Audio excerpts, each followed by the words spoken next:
of year-on-year very critical deltas and important deltas in terms of IT services. Inflation, which had peaked at 38%, for the first time in September, all indicators, whether it's the headline inflation, whether it's the core inflation, whether it's average inflation, alhamdulillah, came down into single digit, and we were at 6.9%.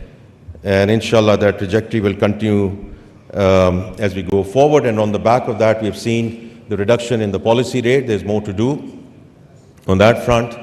But especially the Pakistani business community, which is sitting here, all our friends, hopefully are seeing jo samarat hain uske, in terms of the reduction in Kaibo, because that's what impacts you in terms of your lending rates. And inshallah, we will continue to see those markup rates continue to come down so that we can start seeing lending back into the private sector. And when we talk about the private sector, someone just mentioned to me that, and I want to say that in a lighter way, that last time I was here at this conference, and this is the second summit, I'd said if the private sector has to lead the country, then the private sector has to be sitting in front, and the government functionaries have to be sitting at the back. So I'm very grateful to the organizers of this conference who have exactly done that, where we give due credit and remain respectful to our business communities, both on the Pakistan and the Saudi front, in terms just of the seating plan. Now coming back to the economy at the moment, now what we've seen is on the back of this macroeconomic stability, we have seen credit rating upgrades. Now there's more to do on that front as we move towards B- at least. We have seen institutional flows coming back into the country, both on the debt side and on the equity side. And yesterday, we actually saw an all-time record high of Pakistan Stock Exchange. As a finance minister, I am slightly cautious about taking credit for the stock market, but it is a data point, and I thought it was important to mention that data point. We also had, during September, IMF approve and their board approve an extended program for the country. It has really two implications and two reasons why we wanted to go into this extended program. One was to bring permanence to the macroeconomic stability, and I just mentioned a few things which are happening on that front. And the second thing is to execute the structural reforms which have been elusive in this country. Under the guidance of Prime Minister Shahbaz Sharif, we are now well underway in terms of structural reforms, whether it's on the taxation side, whether it's on the energy side, whether it's the state-owned enterprises. And we are very clear in the government that the government has no business in being in business. The government has to provide policy framework and policy continuity. It's the private sector which has to lead this country, and therefore we welcome all the delegates from Saudi Arabia, because this sort of re-emphasizes the importance that we put in terms of B2B businesses as we go forward. And we are very clear, we need to execute these structural reforms. We are very committed to these structural reforms so that we can get from stability to a path of sustainable growth, inshallah. Ladies and gentlemen, Excellency, Deputy Prime Minister, we are at a good place on the economic front, and we are open for business. As the ministers who would follow me and Minister of Commerce has already made a very strong, put a very strong proposition in terms of why Pakistan is a very important destination for investments, inshallah, going forward. I would like to just conclude by thanking Kingdom of Saudi Arabia, the Royal Court, in terms of providing the necessary support throughout the turnaround journey over the last 12 to 14 months. And I would be remiss if I don't express my personal gratitude to my dear brother, Minister of Finance, Honorable Al-Jadaan, with whom I have interacted over the last 6 months very, very frequently. And I do want to, as I said, express my sincere thank, appreciation, and gratitude for his personal guidance, his engagement in terms of where we are. We owe a lot to him and the Kingdom of Saudi Arabia. Thank you very much.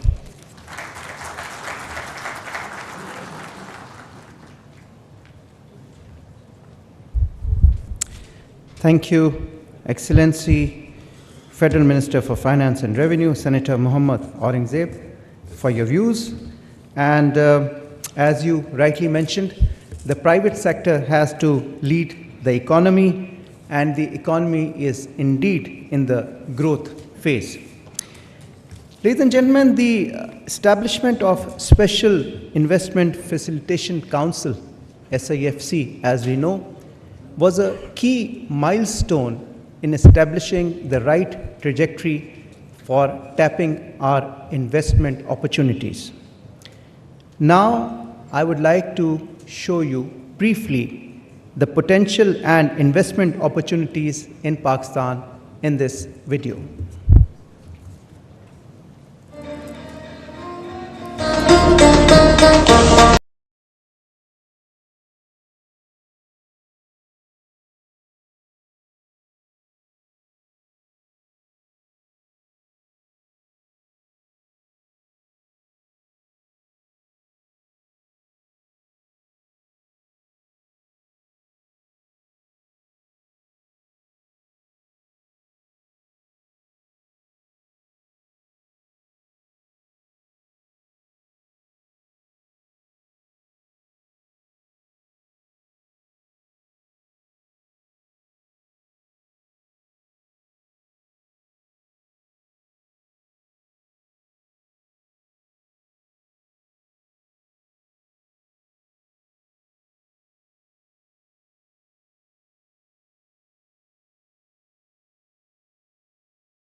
also have a very strategic location.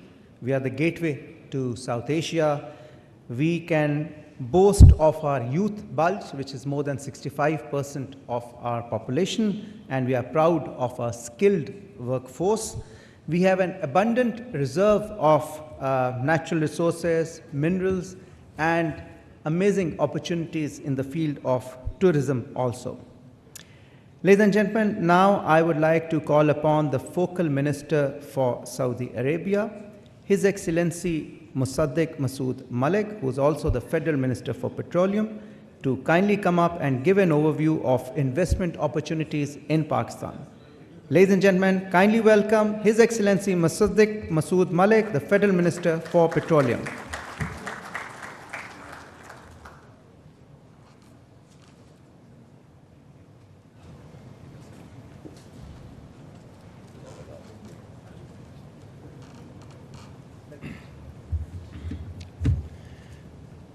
First of all, I would like to welcome my boss, the Deputy Prime Minister of Pakistan, Senator Ishaq Dar.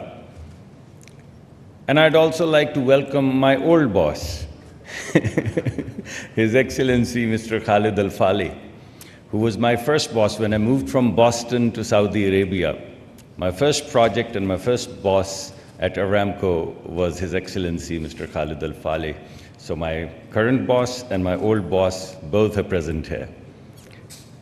I'd also like to welcome all of my current friends, my cabinet members, my friends, Jal Saab. I'd also like to welcome my new friends, particularly His Excellency Mr. Ibrahim Al-Mubarak. Thank you very much, the entire delegation, for visiting Pakistan. I have worked with many of you in the past in Saudi Arabia, so it's wonderful to see you again in Pakistan. When I used to go there, I used to feel that's my second home. Now that you're here, I'd like to welcome you to your second home. There is no doubt that we've had historical ties.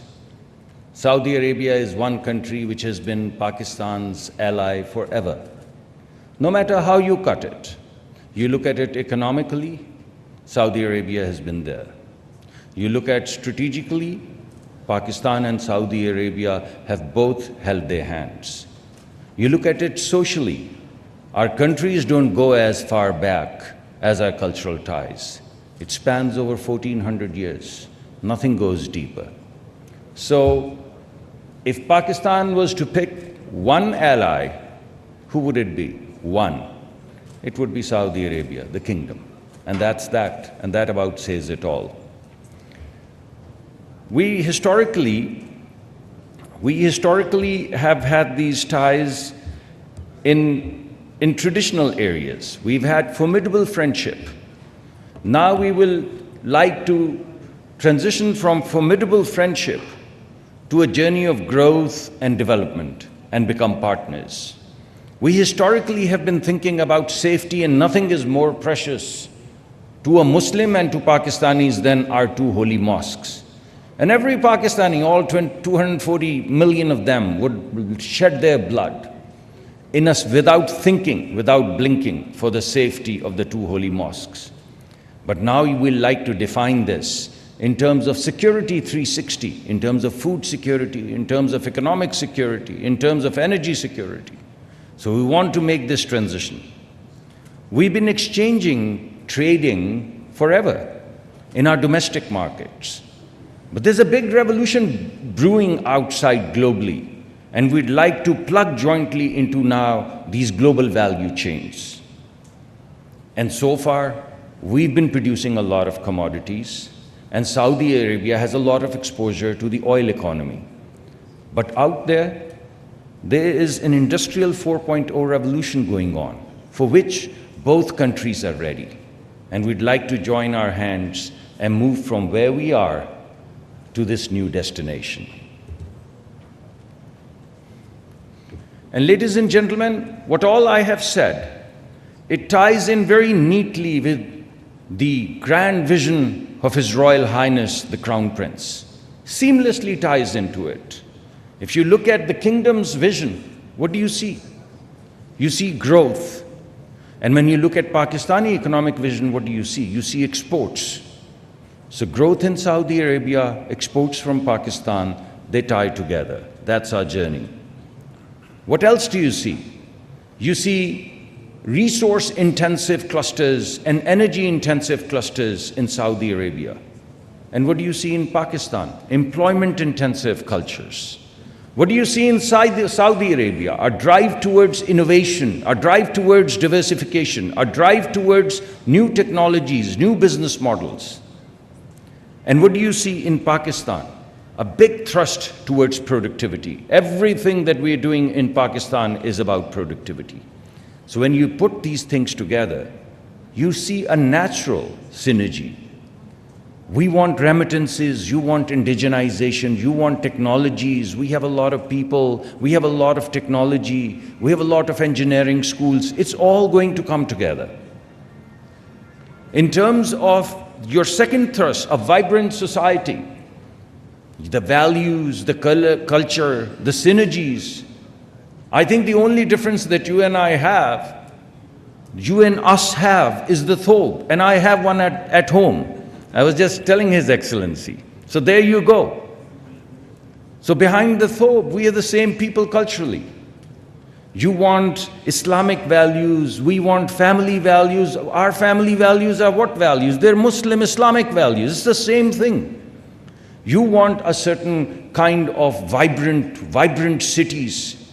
We have the northern areas where the families would be as comfortable as my family would be in Riyadh. So bring your families, go to these mountains that we just showed in the video, and that would be the cultural exchange, that would be the societal exchange, the vibrant society, a new fabric that we can jointly weave. And from our perspective, as you would hear from SIFC, as you've heard from our Minister of Finance, and as you would hear from my boss, the Deputy Prime Minister, you would hear this.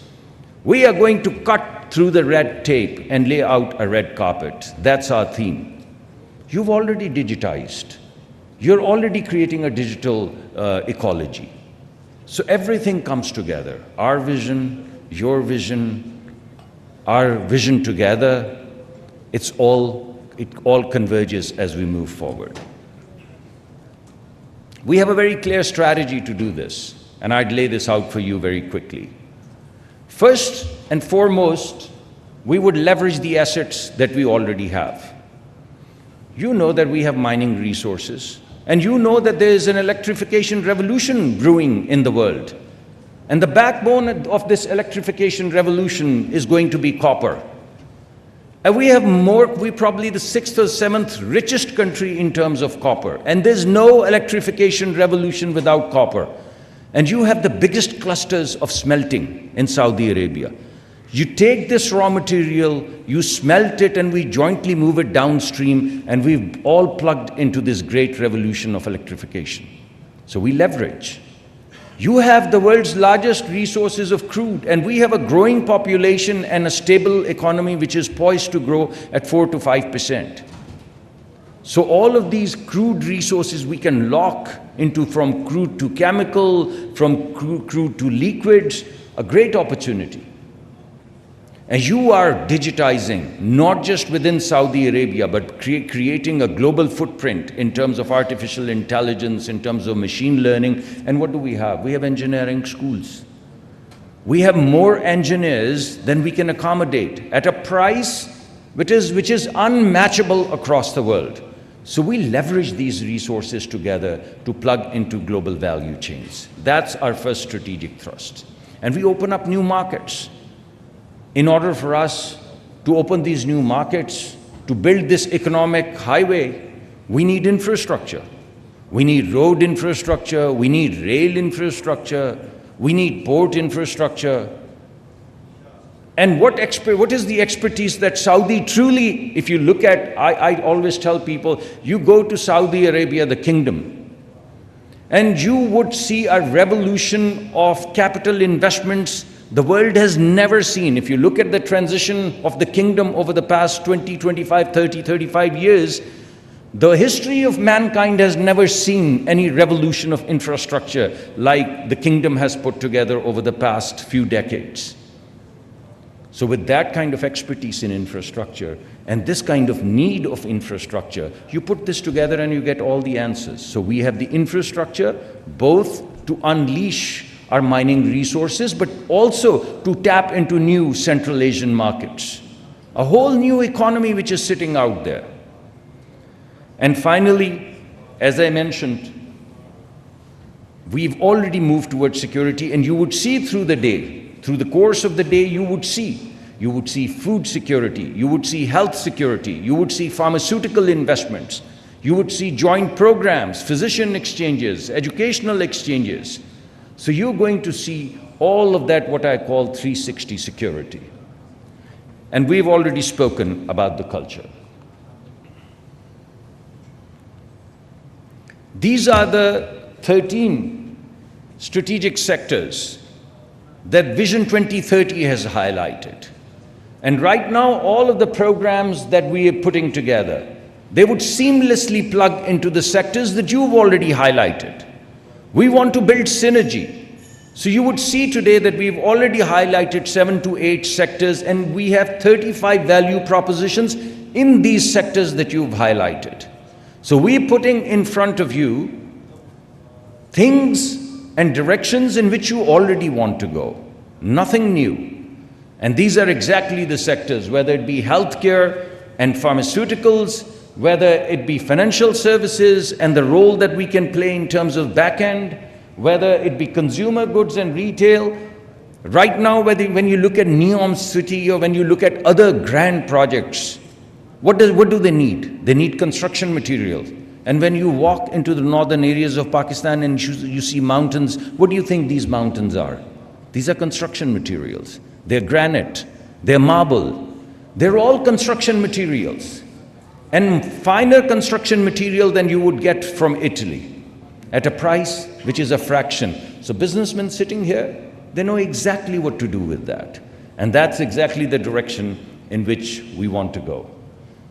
And this is the criteria, Your Excellency, based upon our last conversation and based upon the conversation you have seen from our finance minister and what you're going to hear from my boss.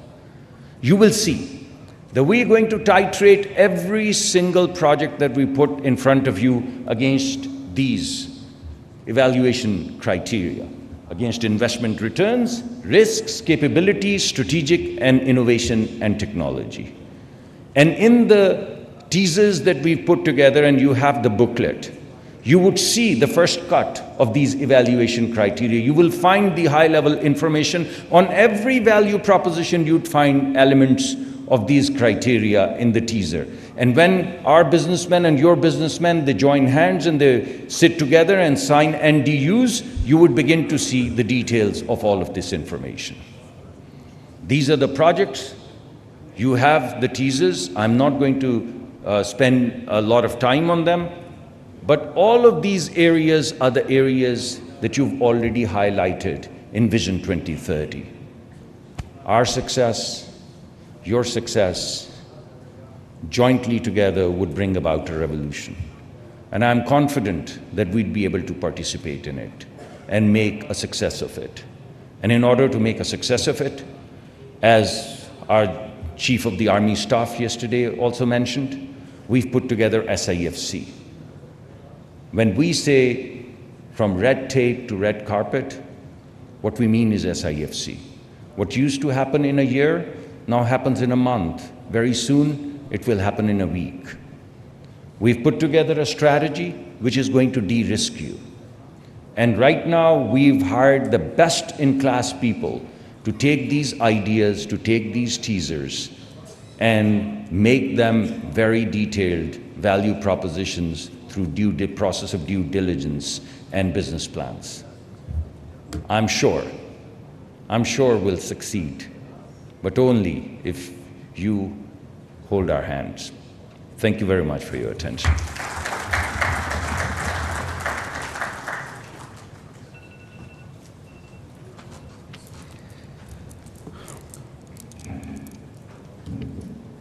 Thank you.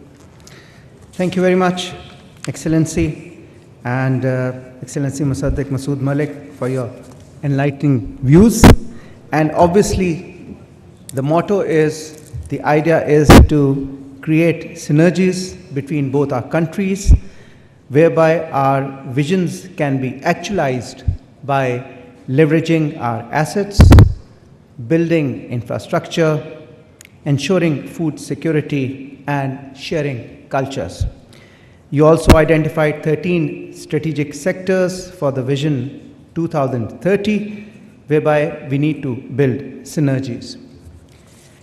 Ladies and gentlemen, as we move on, I would now like to request Excellency Waleed Al-Murshid, the Head of International Finance Corporation in Saudi Arabia, to please come up and give a presentation on supporting cross-border investments. Ladies and gentlemen, please welcome Mr. Waleed Al-Murshid, the Head of International Finance Corporation in Saudi Arabia.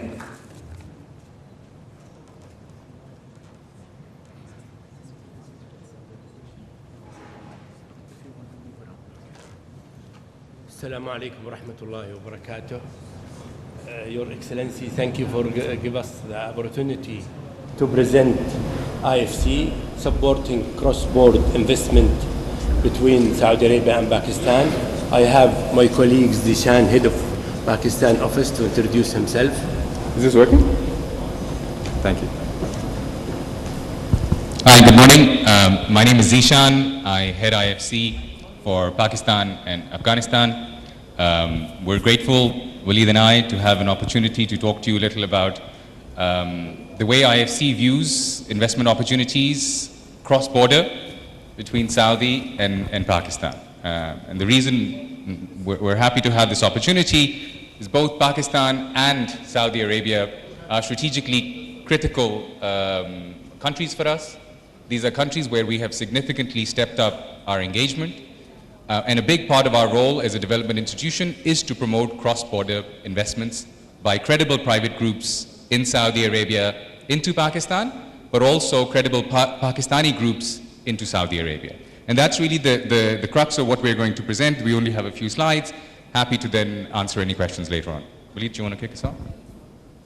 Yes, we will talk today about IFC, International Finance Corporation, mega multilateral investment guarantee agency. I mean, since IFC started in 1956, we invested over 400 billion US dollar. Our focus is manufacturing, agribusiness service, financial institution group, infrastructure, trade, and funds. And we are not only providing loans, but we participate in equity, mobilization, blended finance, upstream, structure finance, and trade finance.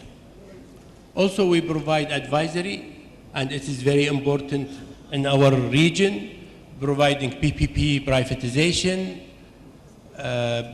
environment, corporate governance, social and environment, gender, and climate. Maybe This is some of the partners of companies. Sorry. Okay. Just if you go to the last line. Is this working? Yeah. Just to give you a sense of numbers. So IFC is the largest global multilateral that is focused entirely on investment in private sector. On average, we invest roughly around $55 billion across developing countries in the world. We only invest in developing countries. In Pakistan, we invested over $2 billion last year.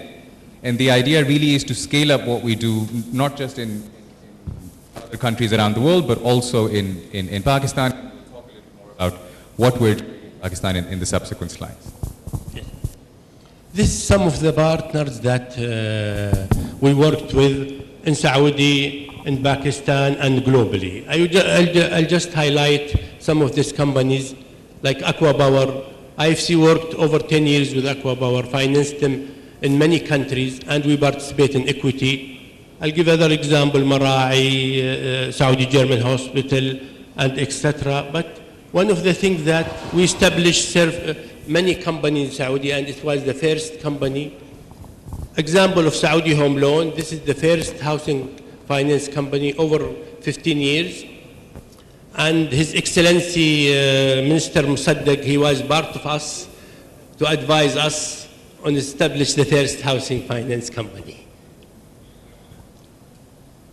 You want to talk about some I think you example? covered the Saudi partners. Just to emphasize the fact that for us, supporting private sector, whether in the country of destination, whether that's in Pakistan or in Saudi, or bringing in global players, is a core part of our strategy. So the top left-hand corner is global companies that we in countries, and the companies at the bottom are invested in.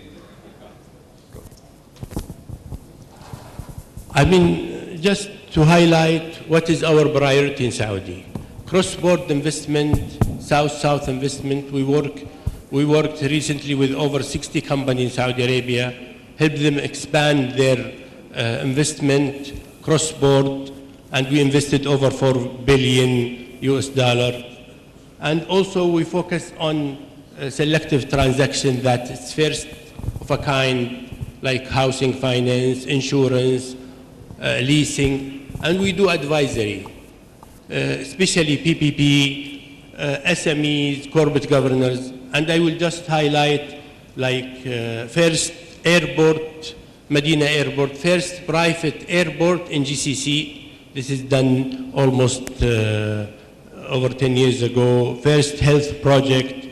And overall, it's a very profitable market for IFC Saudi Arabia, and it's a priority. And now I will ask my colleagues, Zishan, to take over to talk about Pakistan.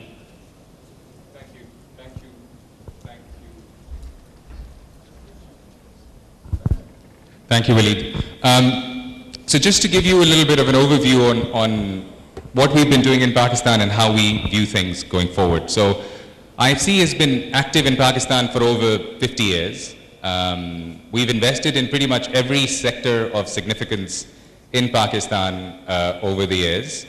We've invested through all sort of cycles over the years, and we continue to grow our engagement in the country. Our experience in Pakistan overall has been positive. And there are two lessons we've learned from our engagement in Pakistan in particular, but also in developing countries. One, if you have a long-term view on the opportunities in Pakistan, the fundamentals of Pakistan, there is significant value to be generated from investments. As Waleed said, we have invested in equity and in debt across the country. We measure returns on our equity in dollar terms. We are profitable in Pakistan over the last 20, 25 years in terms of return on equity. That is despite some of the devaluation and other issues. That gives you a sense of the value that can be generated here. The second lesson we've learned is the importance of good partnership. And if there is one message, I'd like to leave with colleagues from Saudi, is identifying the right partners who are in it for the right values and the right vision that you have. For us, that has probably been the single most important lesson of investing successfully in Pakistan. And that is an area we can help. We have significant presence here in the country with Waleed and our growing office in Riyadh. Obviously, we have significant connectivity in Saudi. We consider it part of our role to help credible businesses on both sides connect. Just to give you a sense of some of the things we've been doing, we've been involved in several firsts in Pakistan on the infrastructure side, energy, LNG, transport side, financial sector, etc. We have grown our portfolio in Pakistan about 3.5 times in the last 2.5 years. And that is despite the relatively challenging 2.5 years that Pakistan has had. And the reason we have done that is because we believe in the long-term potential of Pakistan, and we learn from the experience we've had here over the years. Our annual commitments in Pakistan, which in 2022 were about $500 million, are now close to $2 billion, and we expect that number to go up going forward. If you go to the next slide, I'll only pick out a few things in terms of the sectors that we see as opportunities and are actively engaging in. Many of those have been highlighted by earlier ministers who spoke, we see the opportunity that exists in realizing Pakistan's export potential. It is a sector that is underrepresented by the private sector here. So for us, a key area of support is businesses that are in manufacturing that are looking to export. We are also very much focused on the climate and sustainability agenda. Anything on energy, transmission, distribution, transport, ports. We're also now very actively involved in the mining sector, particularly in copper, as was mentioned earlier. So for us, we see a number of opportunities across the infrastructure space as well as in the manufacturing space, where our focus is very much on enhancing competitiveness of Pakistani private businesses and realizing their export potential. And a lot of the time, again, in terms of our learning of being here in the market, is businesses here have capital, but are keen on access to foreign know-how. That is something that Saudi corporates who have exposure to other parts of the world can bring. So there is a lot of synergy that can be generated between the technical expertise and the capital that may come from Saudi groups with the Pakistani companies here that have ambitions to grow. So that's all on in terms of IFC. I wanted to just spend 2 minutes on MIGA. As you saw in the first slide, there are two parts of the World Bank Group that are relevant to private sector engagement. One is IFC, that provides financing, provides advice to private groups.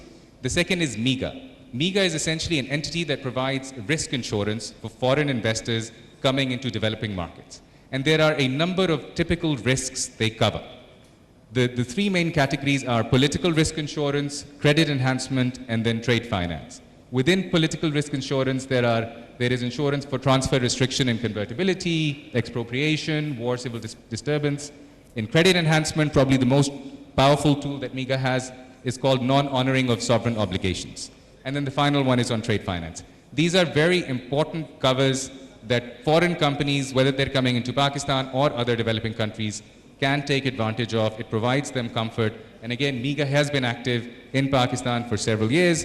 MIGA has a history of supporting almost $1.8 billion of FDI outside of Saudi going into developing countries. So we're again very happy to facilitate that dialogue for Saudi companies, foreign investors looking to come into Pakistan and provide the adequate cover that they need.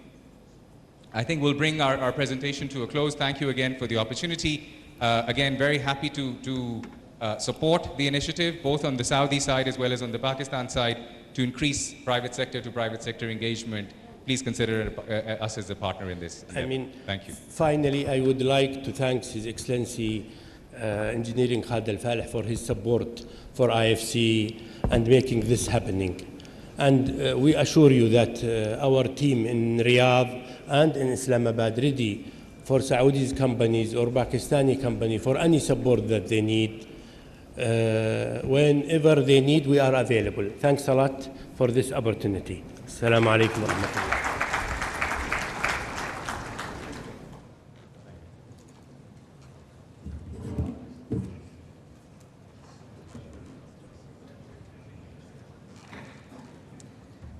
Thank you very much, Excellency Waleed Al-Murshid, the head of International Finance Corporation in Saudi Arabia, assisted by Mr. Zishan. And you mentioned that IFC has invested about $2 billion in Pakistan in the last year. And I'm sure there are many more to follow, given the kind of right potential which is there for investment in Pakistan going forward. Ladies and gentlemen, now we have another presentation. And for that, I would like to call upon Excellency Thamir Al-Shetri from Exim Bank of Saudi Arabia.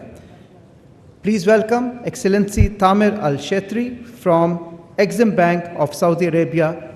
I would now like to request him to kindly come up and share his presentation in today's forum.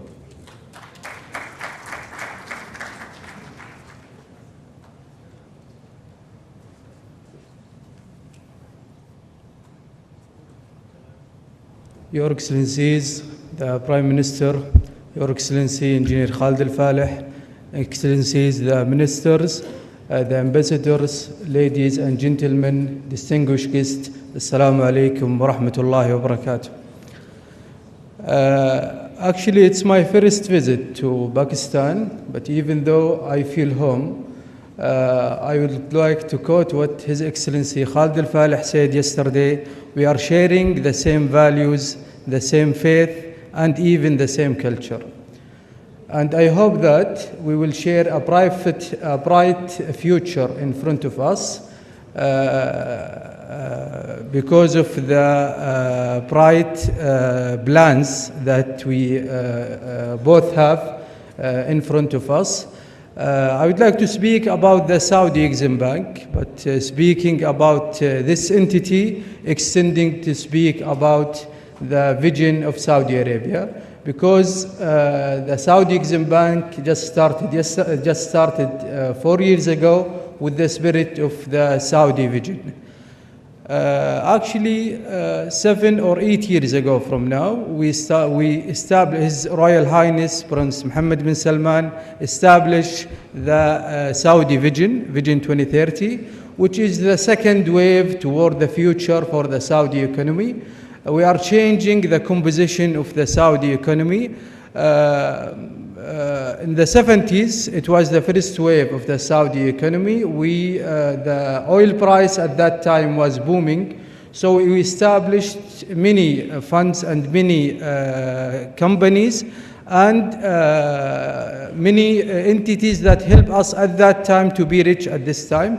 We hope that this plan, which is one of the most developed plan for the future in the Saudi and even the region in general, will help us toward the future to be a well-diversified economy with a rich and wealthy assets. We hope that we will synergize our plan with what is going on here in Pakistan. Speaking of the Saudi Exim Bank, Saudi Exim Bank is a financial institution started to provide credit solutions for the financial institution and for the private sector to help them to access to liquidity to import goods or services from Saudi Arabia. We are part of the National Development Fund, which is a fund that we established to group all of the incentives that we help in Saudi Arabia.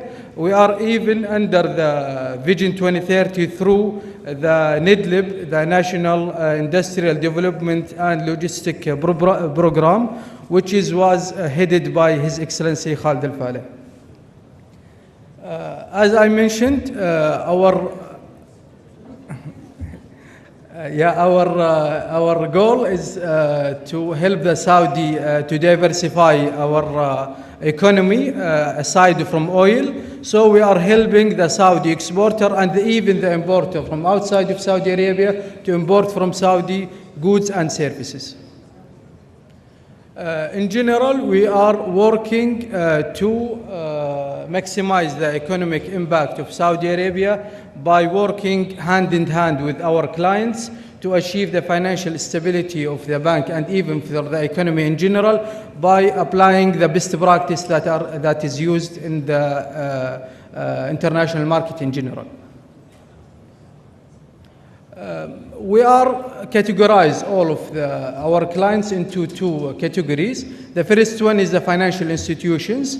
We are working hand in hand with them. We specialize a product for them called the line of credit and other product which is coming in the pipeline. It will help us and them to co-finance the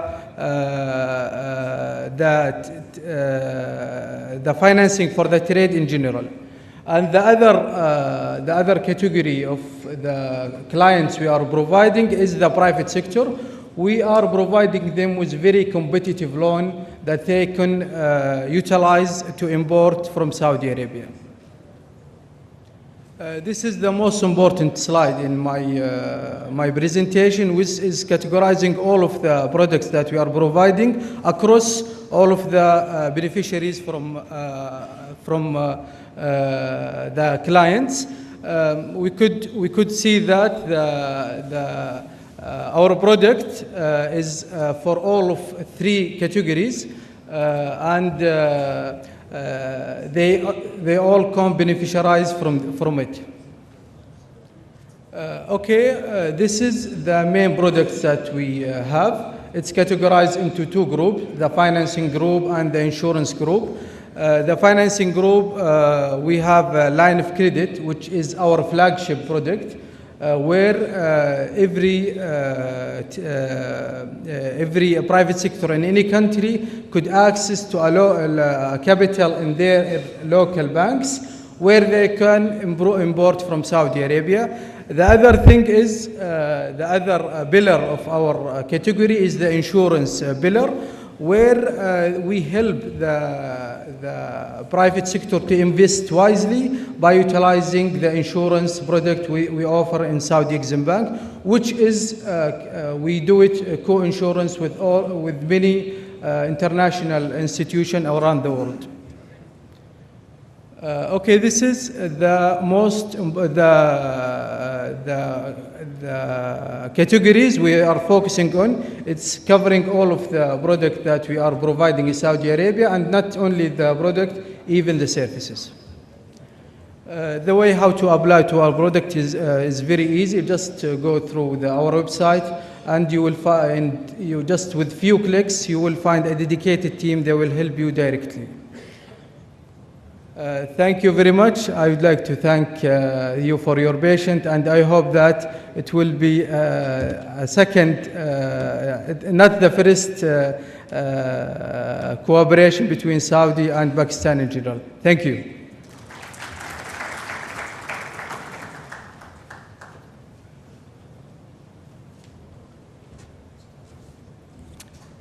Thank you very much, Excellency Tamir Al-Shetri, representing Exim Bank of Saudi Arabia.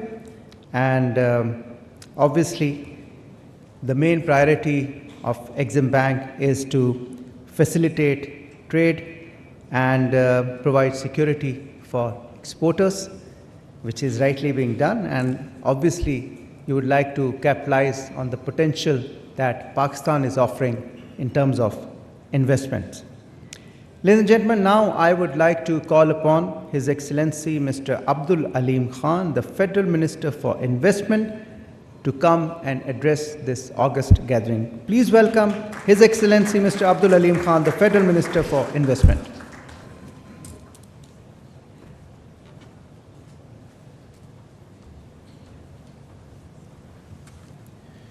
Bismillah ar-Rahman ar-Rahim. The Deputy Prime Minister of Pakistan, Senator Ishaq Dar Sahab, the Honorable Minister for Investment, Brother Khalid bin Abdullah Al-Faleh, my fellow cabinet members, the esteemed delegation members, distinguished guests, good morning and Assalamu alaikum. Being one of the last speakers, it's a great privilege, because when I came in the morning, I had a speech of like 10-20 pages.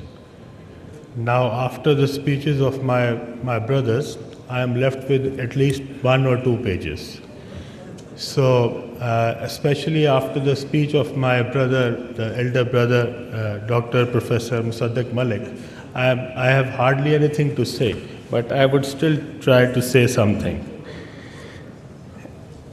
It's my great honor to welcome you, sir, Your Excellency, and your esteemed delegation to Pakistan.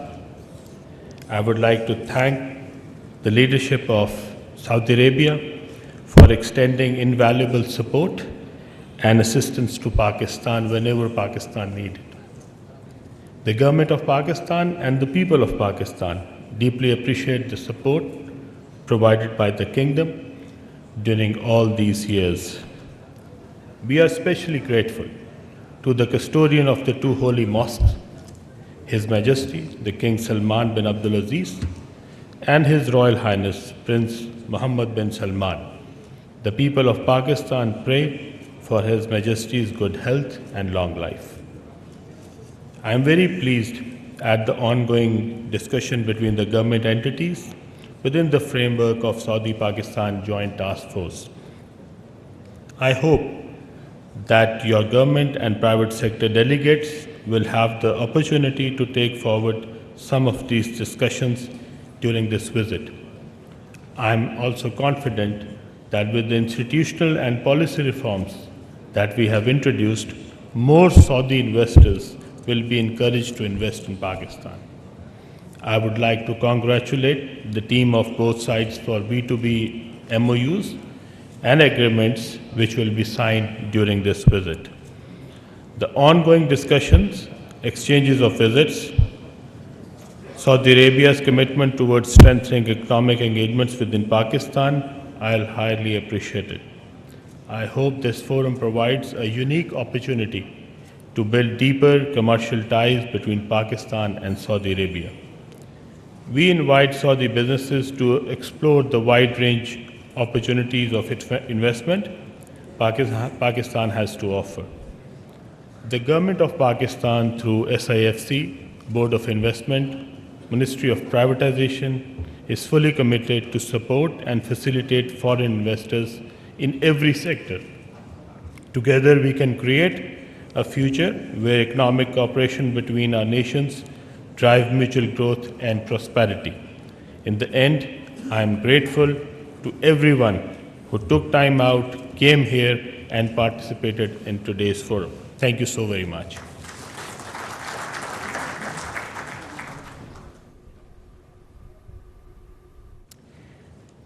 Thank you very much, Excellency Mr. Abdul Aleem Khan, the Federal Minister for Investment. He is also heading the privatization and the communication portfolios in the Government of Pakistan. The whole of the Saudi delegation, on behalf of the Government of Pakistan, we are honored and pleased on your visit. And Pakistan is known for its hospitality. And of course, now you know the other side, which is the investment opportunities, the investment potential that our great country has to offer to the world.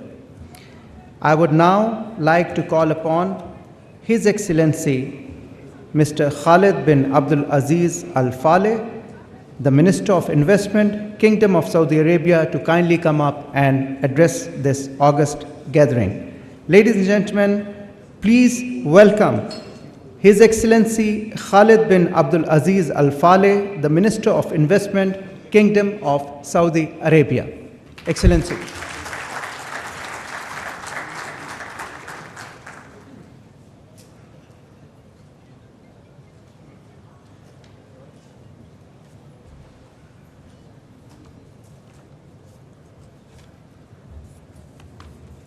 بسم الله الرحمن الرحيم الحمد لله والصلاة والسلام على رسول الله. Your Excellency, Honorable Deputy Prime Minister, Minister of Foreign Affairs, Shahbaz, Your Excellency, Honorable Ministers, members of the Cabinet of Pakistan, the ones who spoke so warmly and so eloquently, and indeed in a very convincing way about a great value proposition that is standing in front of us and is ours to lose, and inshallah we will not lose it, given the vision and the determination of our leaders, of our people, and of our great, vibrant private sectors and investors from both sides, who I am honored to be with in this Saudi delegation and to have the opportunity to interact and meet with our colleagues and partners from the Pakistani side. Let me thank everyone who spoke about the warm welcome. And I can tell you, we felt the warmth of the Pakistani friendship. We felt the bond just as the door of our airplane opened last night, before we felt even the warmth of the air of Pakistan. and we have been embraced with open arms, open hearts, every second of our presence here, like every time we come to Pakistan. This is not my first visit. I've been here quite a few times, and every time we come, we see that Pakistan is not a second home. It is indeed just another very close home to us, and we are not amongst friends, we're amongst family. Let me start by conveying, not just to the honorable members of the Pakistani cabinet who are with us today and the parliamentarians, but to the entire Pakistani population, the warmest greetings from the leadership of Saudi Arabia, His Majesty, Custodian of the Two Holy Mosques, King Salman bin Abdulaziz, and His Royal Highness, Crown Prince, Prime Minister Mohammed bin Salman bin Abdulaziz, who hold Pakistan in the highest regard as a strategic partner, a cultural partner, a country like no other in terms of the bond that has united us for as long as history can chronicle. Of course, the modern relationship of Saudi Arabia and Pakistan has its roots from the founding of Saudi Arabia was with the Pakistani people as they created their own nation in 1947. And soon after that, we entered into a treaty of partnership in 1951. So very soon we will be marking 75 years since the entry into that treaty. But Saudi Arabia and Pakistan need no agreements, no treaties. We are united, we are bonded, we are connected. Our Islamic relationship and our spiritual relationship have been created 1400 years ago with the advent of Islam, and the Muslim people in this region were one of the first to enter into Islam, and all of us studied early in our childhood how the people of the Sindh Valley embraced Islam so passionately, and we continue to see it. We see it in Saudi Arabia with over 2.5 million Pakistanis who are supporting our country, who are making Saudi Arabia tick with their contribution in every aspect of our economy and our society. We see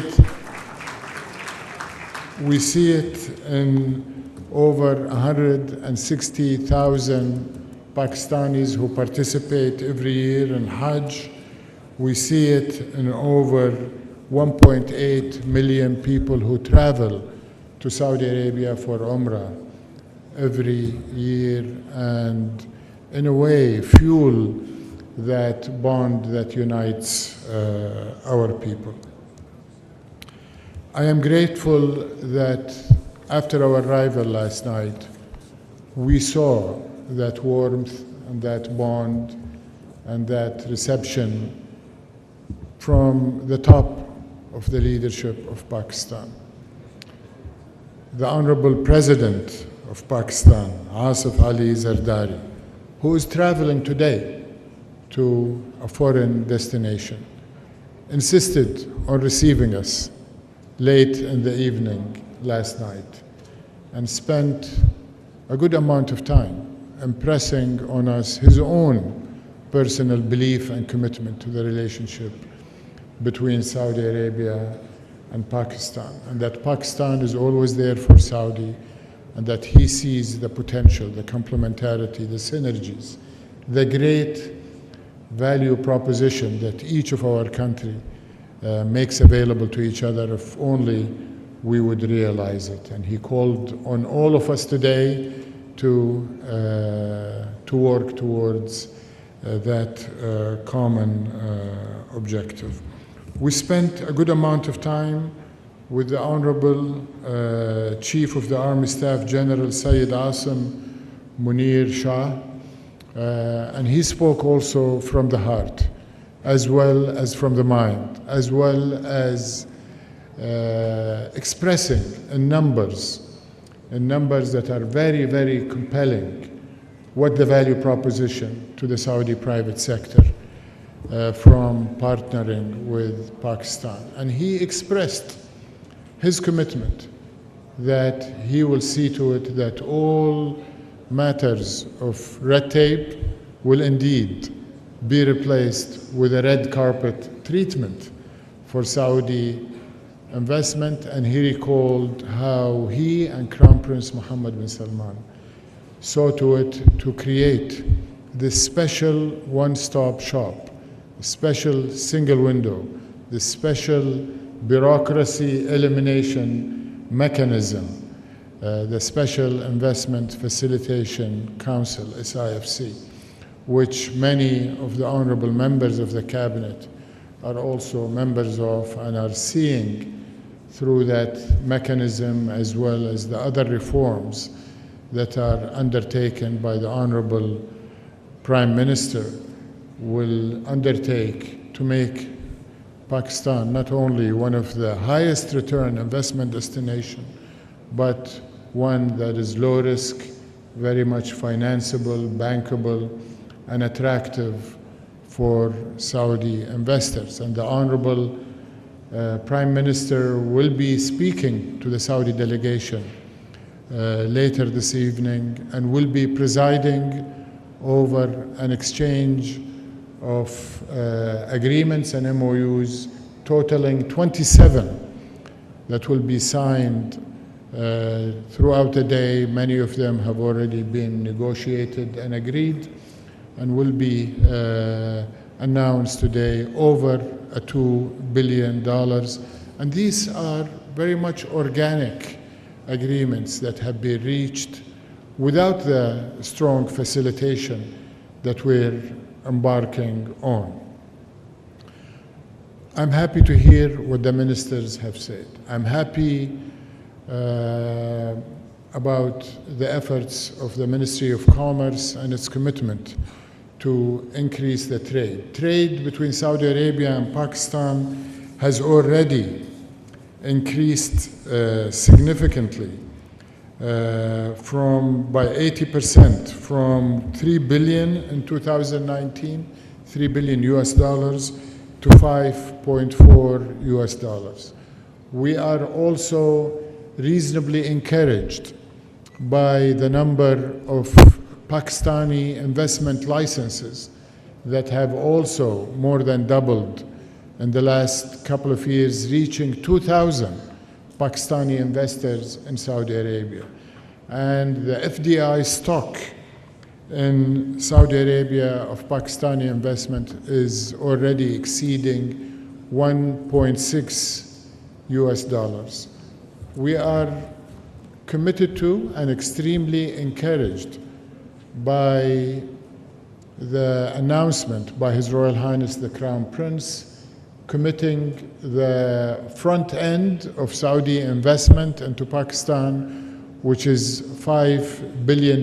This was announced during the visit of the Honorable Pakistani Prime Minister when he, Shahbaz Sharif, when he visited a week or two after he was appointed in his role after the election. And there was a meeting in Mecca, essentially within the confines of Haram al-Sharif. Honorable Finance Minister and others were there wearing their ihram thobes, and I was also honored to be there, and we saw the warmth, the mutual commitment from both leaders, and that what I call the front end of Saudi investment was committed. And of course the PIF has a leading role. I am glad that we have the PIF represented with us in strength here in this delegation, not only representing the PIF, but also bringing many of the PIF portfolio companies, which is going to be spearheading the Saudi investments, including Aqua Power and renewable energy, including Manara and minerals. And I think these numbers, in my opinion, are only the tip of the iceberg. I think the limits, there are essentially no limits to what Saudi Arabia and Pakistan can do in the economic sphere, just like there are no limits to our friendship, to our bonds, to our historic relations, to our political relations at the highest level, from the days Saudi Arabia and Pakistan were created in the last century to many, many centuries in the future. I think it's been mentioned by our dear Pakistani partners. They have spoke about Saudi Arabia better than I would be able to speak about Saudi Arabia. And that again illustrates the kind of bond and complementarity that we have together. But let me say that Vision 2030 is not only doing well, it's actually ahead of schedule, and we're moving to start thinking about the next phase of envisioning the future. And the future of Saudi Arabia is going to be one of prosperity, it's going to be one of empowerment of the people of Saudi Arabia, empowerment of our private sector and our companies, of which we are very, very proud, and many of them are with us today, over 50 companies that have been breaking their schedules and their commitments elsewhere to be in this delegation, to be here in Pakistan this week. But Vision 2030, and this is the key point about Vision 2030 I want to say, is also about extending our prosperity to our partners and to our friends and to the countries that we need as much as they need us. Because no single country, no matter how rich, no matter how strong financially, can compete in the global world we live in today. You need demographics, you need large markets, you need human resources, in addition to capital. And Pakistan and Saudi Arabia together provide that complementarity, provide that scale, but you also need geographic reach, and we see that Pakistan is uniquely positioned geographically with your location extending from the Arabian Sea all the way into the heart of Asia, Central Asia, China, all of the Caspian countries, are markets and resources that are available to Saudi investors to reach through partnering with our Pakistani friends. In terms of what we can do together, I think first and foremost, we want to support Pakistan continuing on its economic stabilization. Without Pakistan reaching its economic stability, it's very difficult to do things together. What has been done in the short period, the last 2 years, is quite impressive, Your Excellency, Minister of Finance. And we think it's only the beginning, because once the momentum is created, there is no stopping you, and Saudi Arabia has been and will continue to be your partner to achieve that economic stability. A key element for the private sector from Saudi Arabia to contribute to is substituting exports that we are getting from other markets to more valuable, higher quality, and indeed lower cost exports from our brotherly nation of Pakistan. And we heard from the leaders yesterday not only about the mining and the natural resources, the granite, the marble, the building materials, where Saudi Arabia is the largest construction site in the world. Make no mistake about it. And we will be, in the next few years, awarding construction and material procurement contracts reaching about 1.8 trillion US dollars. Last year, the value of construction and EPC procurement, including materials, was $150 billion. This year, it's 180. It will be about $200 billion annually of contract and material procurement awards year after year. Unfortunately for us, but in a way, fortunately for our partners here in Pakistan, a lot of the input into those contracts is going to be imported. And we want it to be imported from Pakistan, all things being equal. In fact, we will compromise a little bit to make it come from Pakistan. So a great opportunity. Beyond trade, I think investing jointly in Saudi Arabia, investing in Pakistan, investing in third countries that are adjacent to Pakistan is an area that, as I mentioned earlier, with no limits.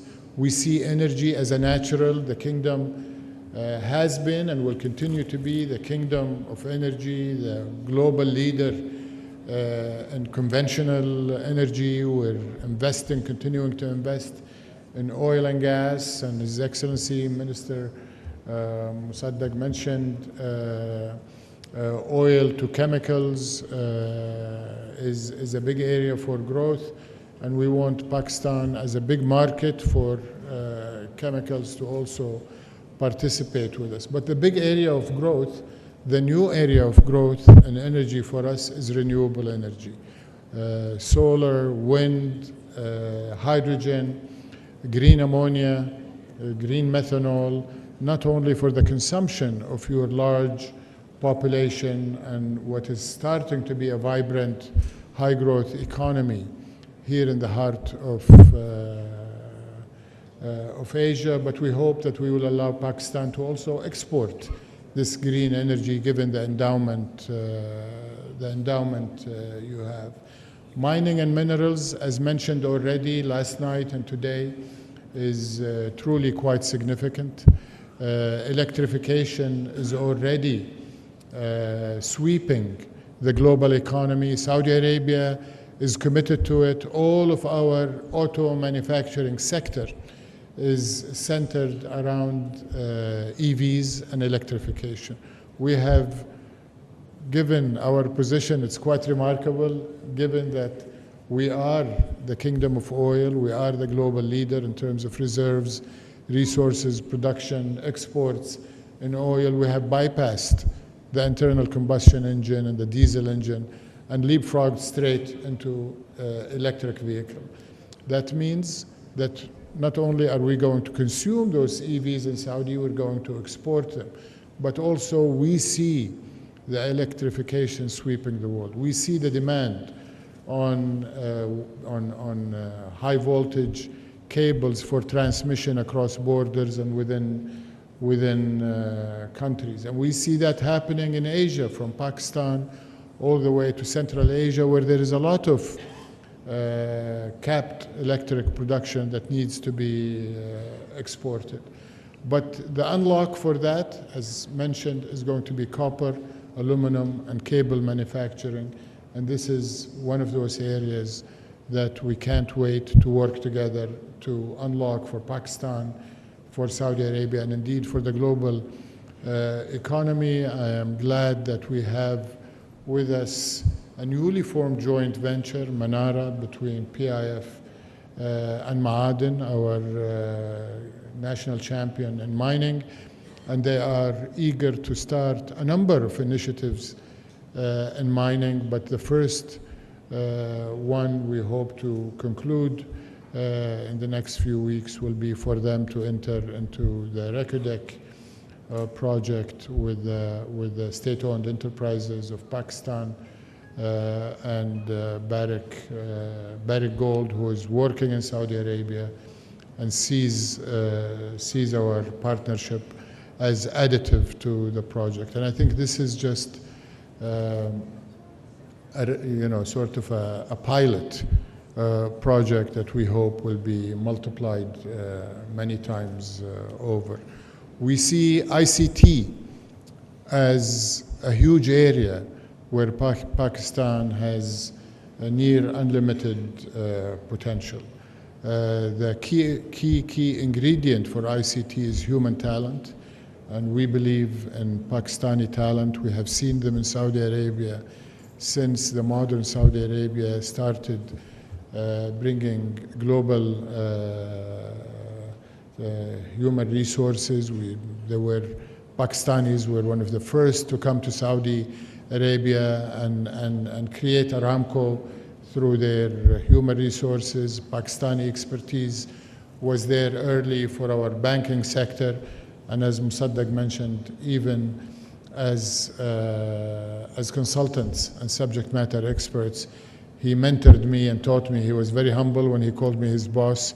He was actually telling me how to build an industrial cluster in Saudi Arabia, and we took his advice, and we're very proud that our industrial sector is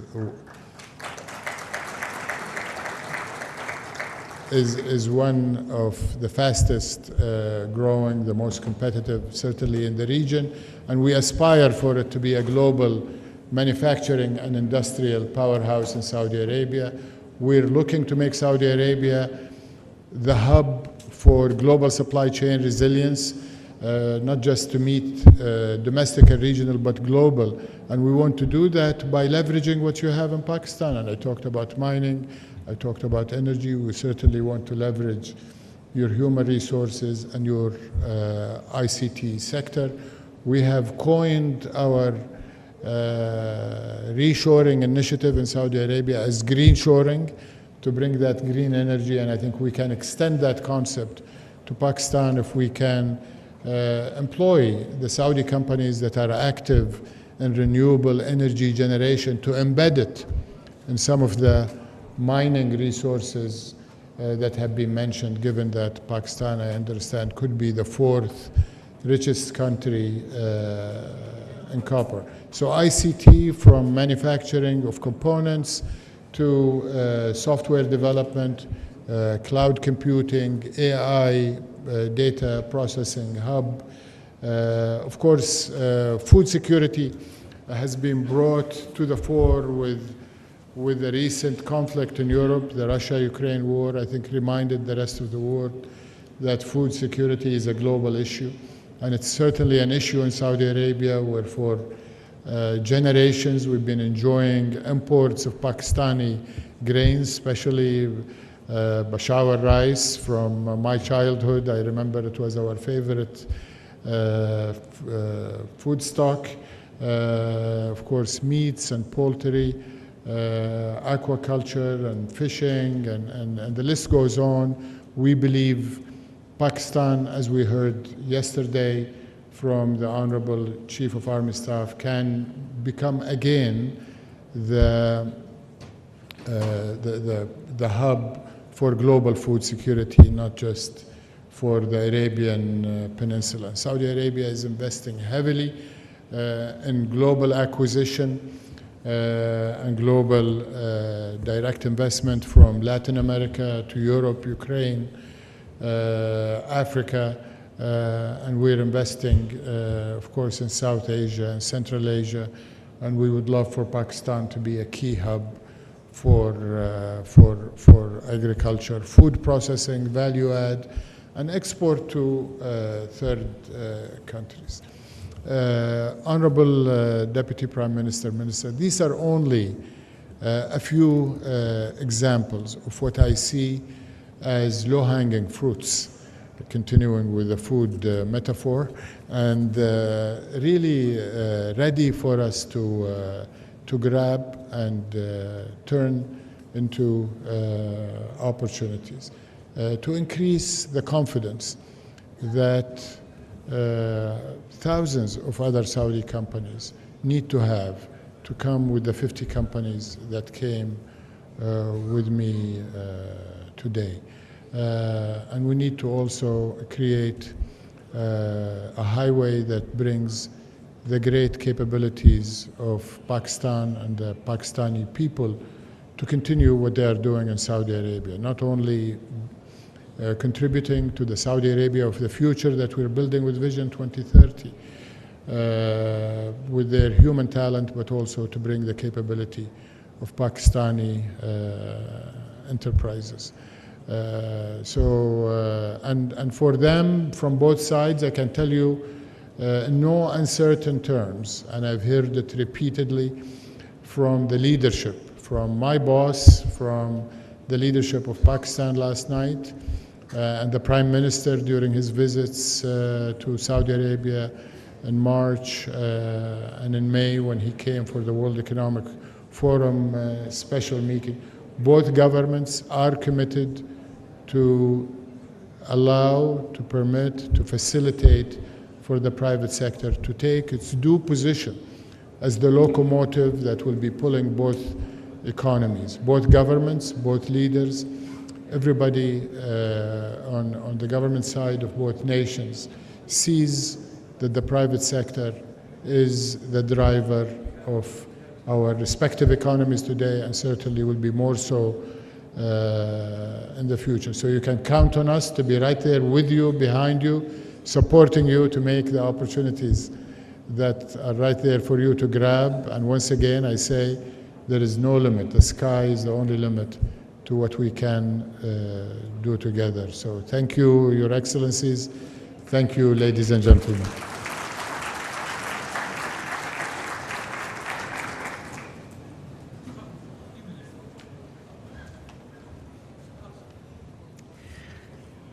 Thank you very much, Excellency Mr. Khalid bin Abdul Aziz Al Faleh, the Minister of Investment, Kingdom of Saudi Arabia, for your kind words. And as you mentioned, that sky is the limit when it comes to the investment potential of Pakistan. Excellency, you mentioned that Pakistan and Saudi Arabia are not dependent on any agreements or treaties to bond together. Indeed, we are united by the band of brotherhood, by the spiritual Islamic values that we share. Pakistan has one of the highest expat workforce working in the construction sector in Kingdom of Saudi Arabia, contributing to the growth of Saudi Arabia. And you mentioned specifically in detail all the investment opportunities that are available in Pakistan, and that shows that Pakistan is indeed a bankable investment destination for Saudi Arabia. Ladies and gentlemen, now I would like to call upon Senator Muhammad Ishaq Dar, the Deputy Prime Minister and Foreign Minister, Islamic Republic of Pakistan, to kindly come up and deliver the keynote address. Ladies and gentlemen, kindly welcome Senator Muhammad Ishaq Dar, the Deputy Prime Minister and Foreign Minister, Islamic Republic of Pakistan.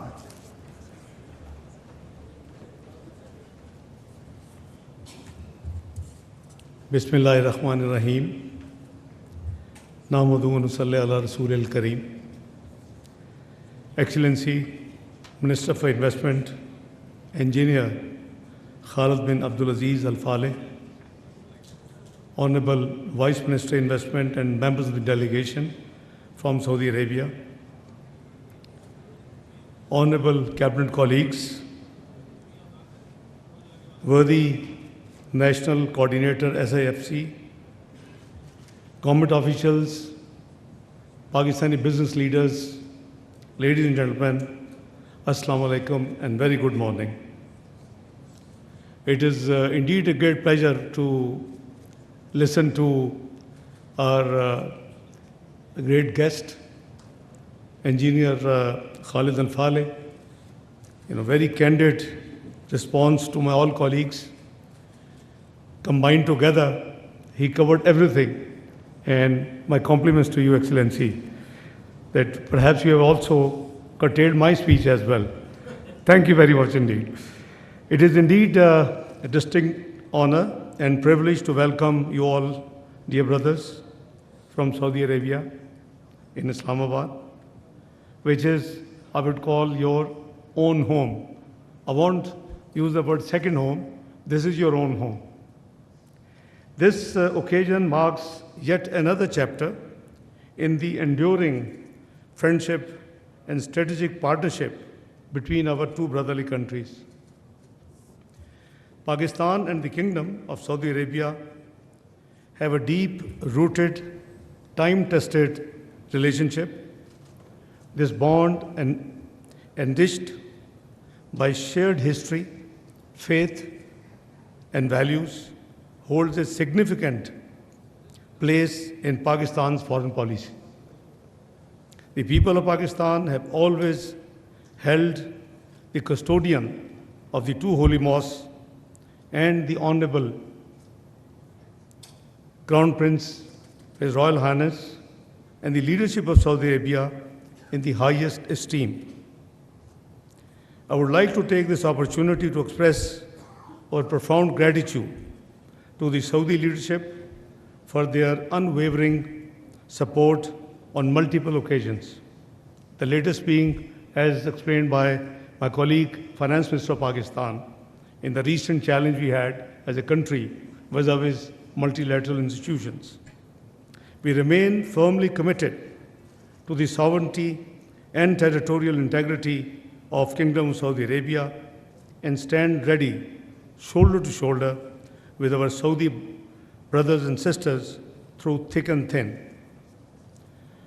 We are thankful for the welfare and the hospitality which is extended to the over 2.5 million Pakistani diaspora who call Saudi Arabia their own home and are also contributing to the economy and the development of Saudi Arabia, as well as making huge foreign exchange remittances to Pakistan, which certainly helps to reach the current account deficit and the fiscal deficit issues which Pakistan had faced in the past. We gather here at a pivotal moment in the history of our bilateral cooperation. As His Excellency mentioned, that in Ramadan Sharif, soon after the Prime Minister Shahbaz Sharif government took office, we visited for Umrah.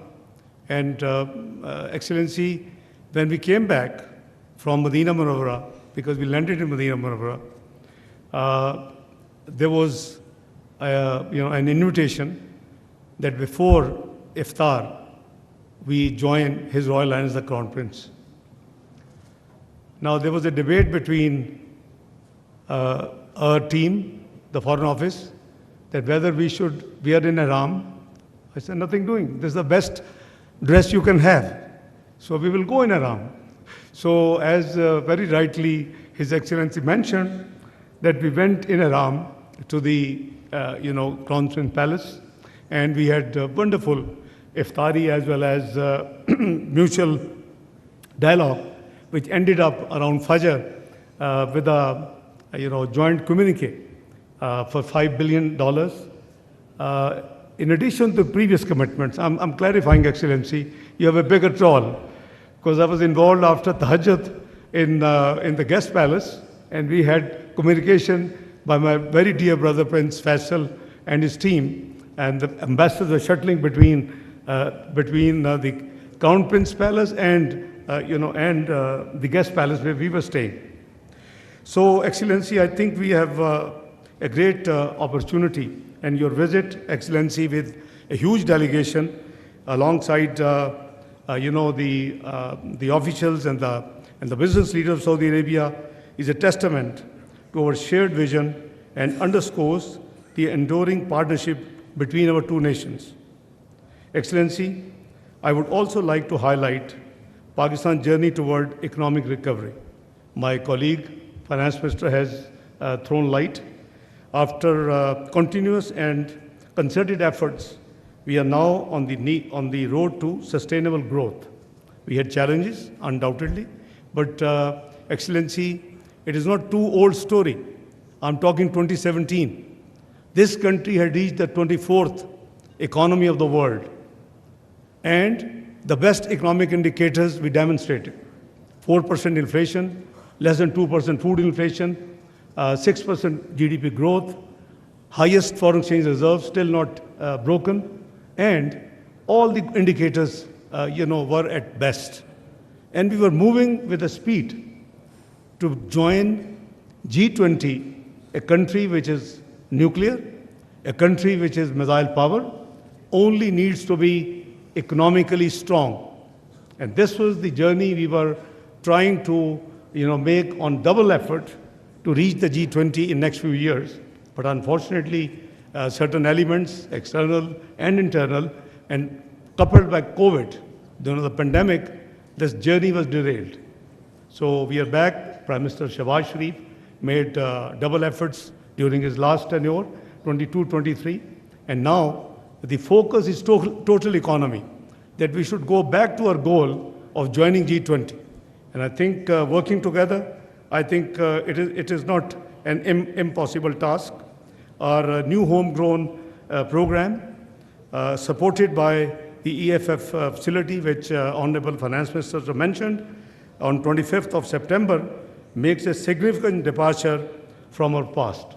The idea is to regain the macroeconomic stability we had gained by 2016-17, and then build and consolidate our gains, what we achieve by then, in order to have a sustainable growth and be as possible as as soon we can join the old dream of our leadership, Mia Muhammad Nawaz Sharif, to join the G20 Economic Club of the world.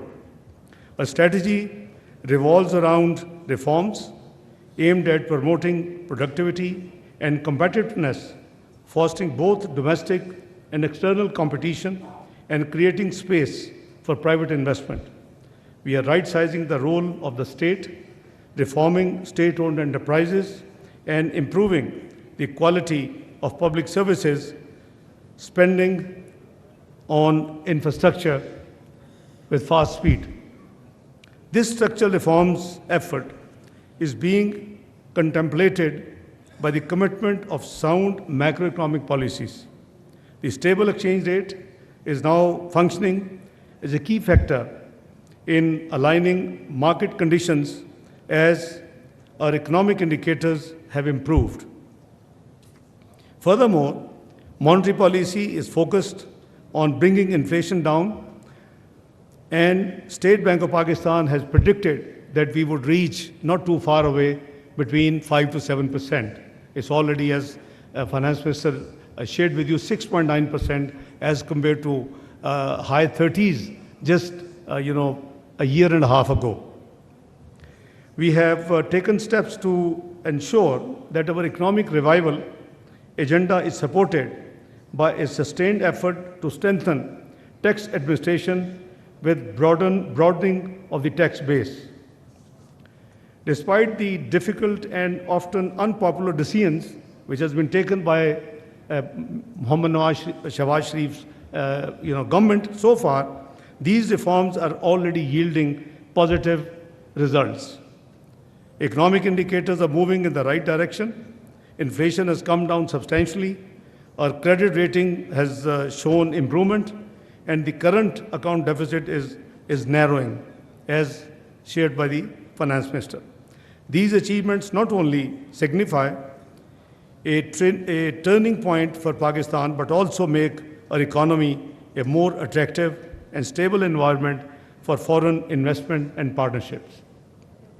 Pakistan, with the vast natural resources, dynamic talent pool, and commitment to sustainable development efforts, offers a wide range of investment opportunities in Pakistan. We are actively fostering innovation, enhancing our infrastructure, and streamlining regulatory framework to create an investment-friendly environment. I think my colleague, Dr. Musaddiq Malik, has amply explained, and His Excellency heard from no other than Army Chief last night, from red tapeism to red carpet. So this is the main key agenda of this government, that the government should be out of business. There is a huge exercise undergoing to privatize the state-owned enterprises which are not strategically required. It's a number is about few dozens. Maybe in due course, many Saudi Arabian investors would like to consider one of these enterprises are offered for privatization. In the mining, Pakistan boasts an expensive and rich, as detail shared by my colleague, copper, gold, and rare earth metals. We invite Saudi investors and brothers to explore these opportunities and become part of the mutually beneficial venture. Excellency, the estimated reserves, the value of these mines and minerals, including garnite, is over 10,000 billion US dollars. Sometime people worry about Pakistan debt. Debt and liabilities are external debt 130 billion US dollars as compared to our reserves, natural resources, 10,000 billion dollars, 10 trillion. So you can, compare the numbers and see the potential.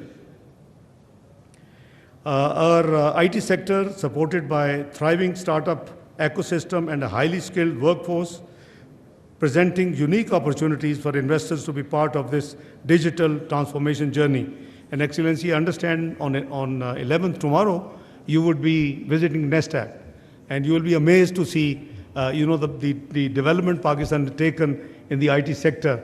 It is mainly led by the Air Force authorities, and they have really put up a great job throughout Pakistan.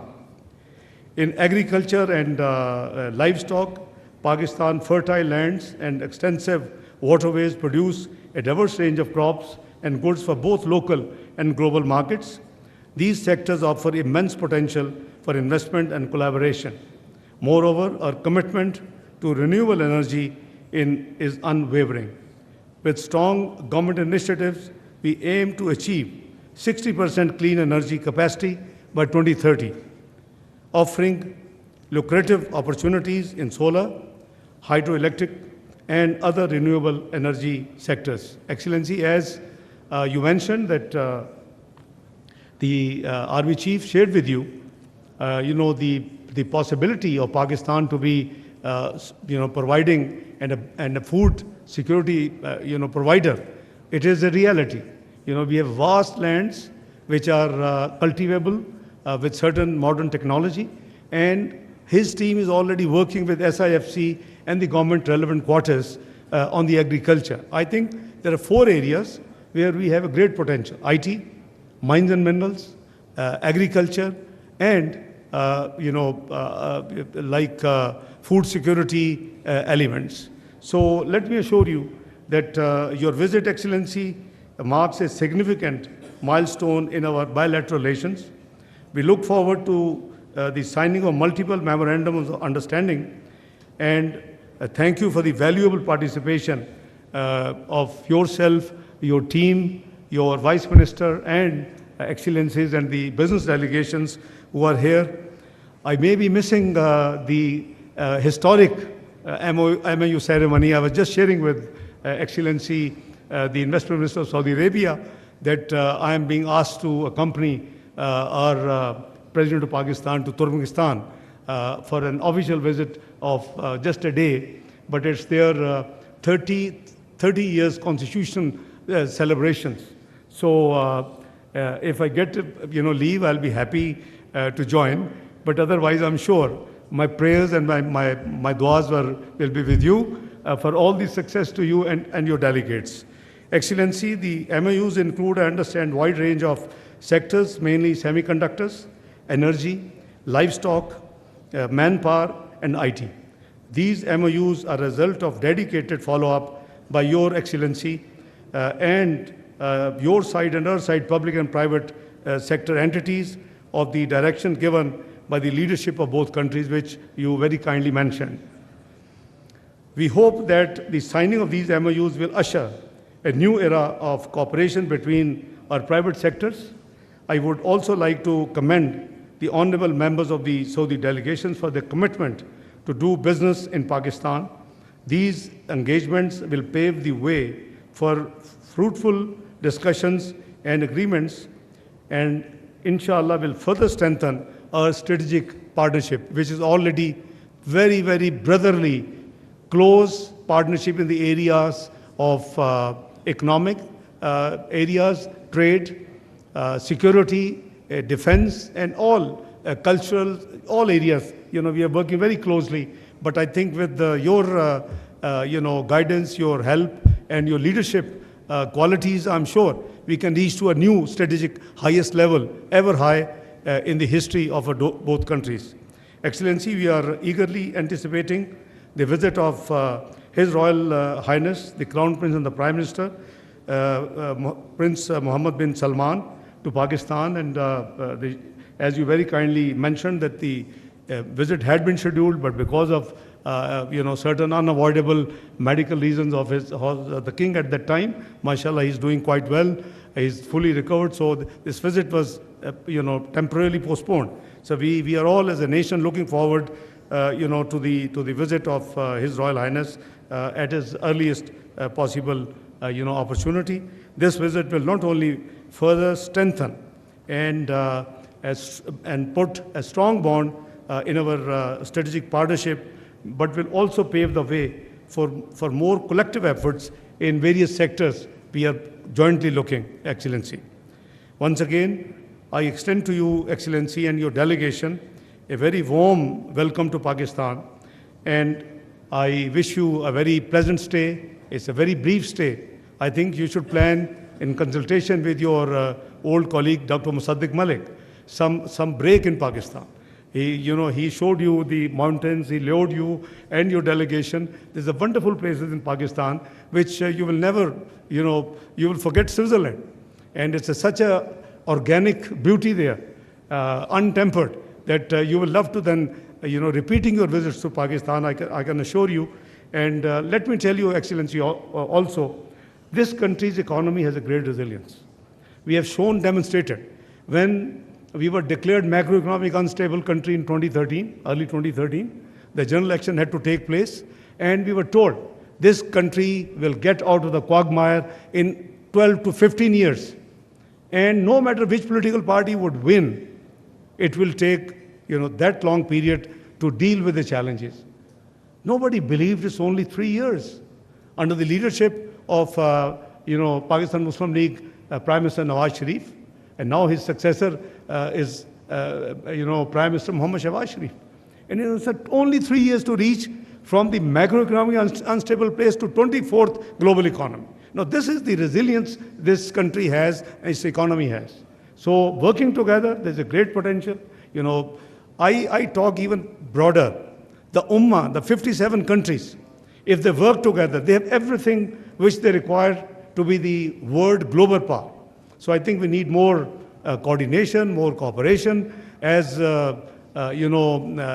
ex officio chairman of Islamic Development Bank in 1998, I triggered a work that we should do, and I shared with my colleague Jam Kamal Sahab, Commerce Minister, that what the Islamic countries import from outside 57 countries, and what do they export to outside 57 countries. If you can profile, you have a great future, I tell you. And Pakistan only requires an increase of maybe $15 to $20 billion to be all time to come to get rid of any multilateral support.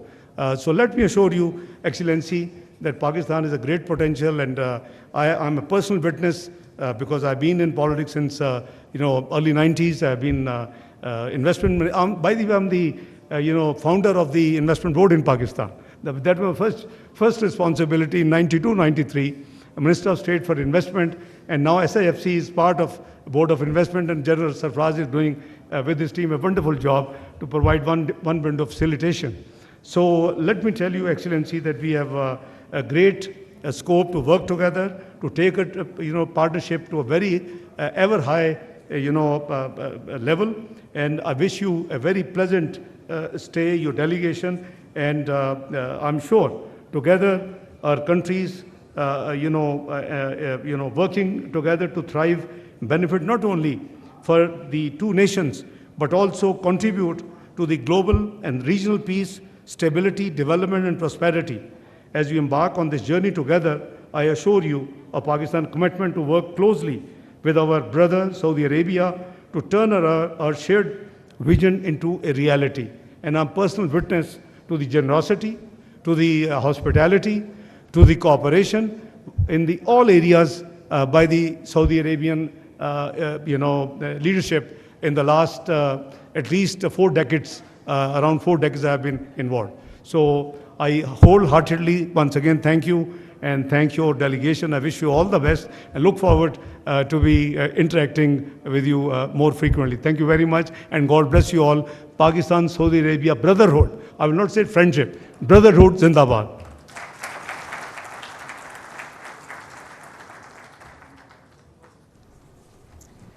Thank you very much, Senator Muhammad Ishaq Dar, Deputy Prime Minister and Foreign Minister, Islamic Republic of Pakistan. You rightly reiterated the deep-rooted, the time-tested friendship between Pakistan and Saudi Arabia, the brotherhood that we share. You also mentioned the specific structural reforms undertaken lately to boost the economy of Pakistan, which are bearing result. You mentioned the 4 main areas of investment: the IT sector, the mining, agriculture, and obviously the food security. Excellencies, honorable ministers, government officials, dignitaries, ladies and gentlemen, this concludes the plenary session of the Pak Saudi Business Forum 2024. May I request you all to kindly proceed for the sectoral breakout sessions in the respective boardrooms, which I'll just be announcing. The food and agro sector session will be held in Shamadan 3 near the main lobby. The energy, power, petroleum and mining session will be held in Kehkashan 2, which is across this door. The industries and trading session will be held in Kehkashan 3, which is across this door. The information and communication technology would be held in Kehkashan 1, which is also across the door. And the construction session will be held in Shamadan 2, which is near the main lobby. And beyond this, the Saudi and Pakistani companies who will be signing memorandums of understanding are requested to kindly remain in this hall, and we'll be having the signing here only. So with this, we come to the conclusion of this session. Thank you very much, ladies and gentlemen, for attending. Once again, a warm welcome to our Saudi dignitaries. Pakistan, Zindabad. नाज़रीन, पाकिस्तान सदर business forum का इस्लामाबाद में इनेकाद। नायब वज़ीर आज़म और वज़ीर ख़ारजा Mohammad Isaac डार ने forum से खिताब में कहा कि पाकिस्तान 2